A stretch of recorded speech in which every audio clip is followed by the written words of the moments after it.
What's up, guys? It's the GOAT wine merchant Igor here in Walnut Creek, and we're gonna do a special episode today. We're gonna do top 5 white wines for the summer. So when you think of white wines for the summer, I'm thinking, refreshing wines. You want a little bit of fruit, but you want something more refreshing, more mineral on the palate.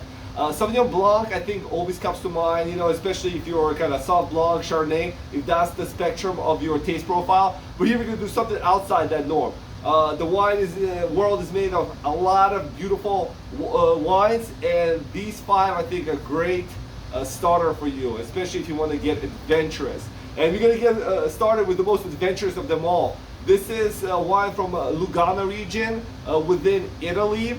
It's right on the southern bank of Lake Garda. And when you think of lake wines, I always think a kind of refreshing and mineral. Minerality really stands out to me on lake wines, kind of because they're so close from the lake, the breeze and all that weather patterns and the soils around the area all impact the taste, the taste and profile of the wines. All right, let's get it started. All right, so this is made from the Trebbiano grape.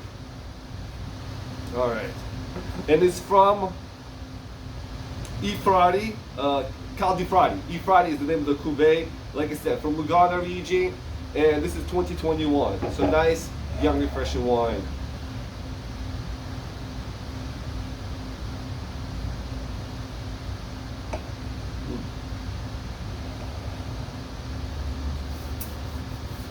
On the nose, I had peach notes, maybe something spicy, like spicy mandarin. And then really on the palate, a lot of complexity. You get like this mineral notes, a little bit of pepper, giving it a little kick. And it's just kind of going on the palate as well. You get like lime, peach, mandarin, and it just keeps on going. Man, it's a really nice wine. Yeah, this definitely makes the list for the top 5. All right, guys, so we have Lugano wine. Then let's move on to, I'll go with Muscadet. So Muscadet is a region in west of Loire Valley in France. So this borders the Atlantic Ocean. So once again, you got the ocean kind of influence coming in. And Muscadet is made from the grape called Melon de Bourgogne. Very high acidic grape. And it's one of those grapes. White wines typically have a reputation that you have to drink them very young, but not this wine. This wine could age for 7-8 years. This wine could probably go through 20-30. All right, so this is Muscadet Surly. So it's done. It ages a little bit on the yeast cells, kind of give the wine a little bit of a richness. Chateau de la Rogaterie. The name of the cuvée is Amélie, and it's made from Melon de Bourgogne. This is 2020 vintage, and like I said, for this type of wine, it's still a pretty young wine. This is a really good wine. This is the prototypical wine for oysters. So if you ever want oysters, you should always think of Muscadet if you want to be classic. Obviously, there's varieties. All 5 wines probably would go with oysters, but a classic pairing is Muscadet. All right, the next one. All right, guys, we're speaking of goats. So I think the goat of all white wine grapes is Riesling. Maybe the goat of all grapes. What's beautiful about Riesling is it's the grape that imparts the soil it grows on more than any other grape. So whether it's limestone or slate, the famous slate soils of different colors that come from the Mosel Valley in Germany, or the volcanic soils, most famously from Roggenkrug in Alsace. Riesling is just a beautiful wine, and if it grows, like I said, on different soils, different parts, it imparts that characteristic more than any other wine. For example, Chardonnay is the opposite wine. This is the wine that the winemaker can manipulate the wine to taste the way he wants to taste. You can't really do that with Riesling. It's kind of the soil imparts itself on itself, and then it kind of continues forward. Great high acidity grape. Once again, a wine you could age for a really long time. And if a Riesling is on the sweeter side, it has the residual sugar, they could age even longer. So the sweeter they are, so you have both acidity and residual sugar kind of using as aging agents. So this one is from Malat producer from Kremstal region in Austria. So I know a lot of people are scared off that Riesling is sweet. That's true, I think, within Moselle. But if you go outside of the Moselle, even other parts of Germany, most Rieslings are on the dry end. And Austrian Rieslings are fantastic because they're so mineral too. There's like the loam soils, and once again, the surrounding area really brings out the beautiful minerality in Riesling. So to me, I love minerality because it balances the fruit. A lot of the time, California wines, they're too high in fruit, and I actually think too much fruit is not refreshing. It's not a great summer wine, even in Sauv Blancs. But in Rieslings, it's fantastic, and this Austrian Riesling, it's exceptional. All right, another great one is Albarino. Albarino is the grape. So this is from La Cana, the producer, Albarino.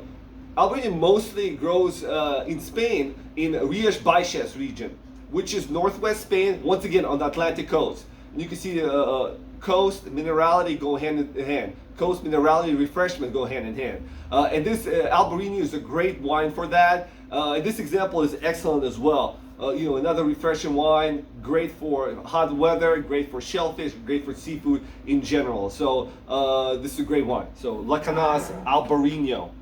And finally, I think the ultimate summer wine is Vinho Verde. Vinho Verde is a region in northern Portugal, and it's made from a blend of grapes, Alvarinho, which is Albarino, only they spell it with a V in Portugal. So the Vinho Verde region is actually south of the Minho River that basically separates Portugal from Spain. So Rías Baixas from Vinho Verde. They're very close together, similar characteristics, but Vinho Verde they have more of a river influence versus the ocean influence. So there is characteristics there, but Vinho Verde is typically they're lighter in alcohol, full of minerality. On a hot day, nothing beats Vinho Verde. And this one from Solero, a great producer. This is another 100% Alvarinho Vinho Verde. So another great refreshing wine.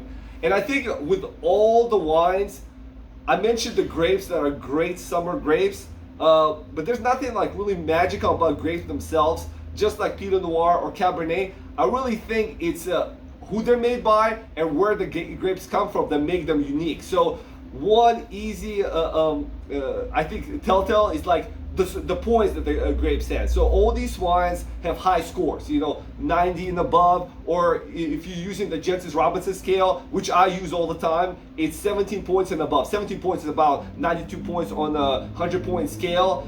So yeah, if you're kind of thinking, oh, I'm gonna go to Trader Joe or Total Wine, I'll try out some of these wines to see whether you like it or not, you probably won't like it, because those wines do not get high scores. They're made in a kind of mass-produced manner, so that's not the best way to try the wine. So I know the thought process sometimes is, well, I don't want to spend a little bit more. What if I'm wasting my money?